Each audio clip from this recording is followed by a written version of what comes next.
ഡോക്ടർമാർക്ക് 80,000 വേണം. പക്ഷേ നഴ്സുമാരുടെ സമരത്തിൽ എതിർപ്പ് എന്തിന്?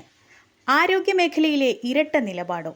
കേരളത്തിലെ സ്വകാര്യ ആശുപത്രികളിലെ ഡോക്ടർമാർക്ക് കുറഞ്ഞത് 80,000 വേതനം ഉറപ്പാക്കണമെന്നാവശ്യപ്പെട്ട് ഇന്ത്യൻ മെഡിക്കൽ അസോസിയേഷൻ രംഗത്തെത്തിയിരിക്കുകയാണ്.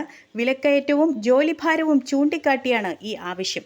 എന്നാൽ ഇതോടൊപ്പം സോഷ്യൽ മീഡിയയിലും ആരോഗ്യമേഖലയിലും ഒരു പഴയ ചർച്ച വീണ്ടും ശക്തമാവുകയാണ്. നഴ്സുമാർ കുറഞ്ഞ വേതനത്തിനെതിരെ സമരം ചെയ്തപ്പോൾ ചില ഡോക്ടർ സംഘടനകൾ എതിർപ്പ് പ്രകടിപ്പിച്ചു.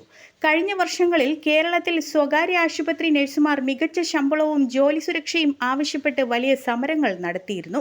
അന്ന് ചില ആശുപത്രി മാനേജ്മെന്റുകളും മെഡിക്കൽ ലോബികളും സമരത്തിനെതിരെ നിലപാടെടുത്തുവെന്ന വിമർശനം ഉയർന്നിരുന്നു.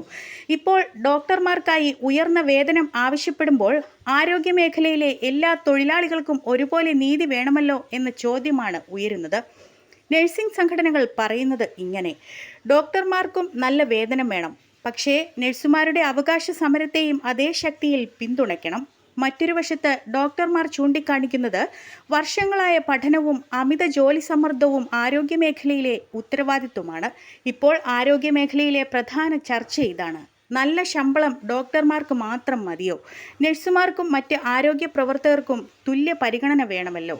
കേരളത്തിൽ വീണ്ടും ആരോഗ്യമേഖലയിലെ വേതന അസമത്വ ചർച്ചകൾ ശക്തമാവുകയാണ്.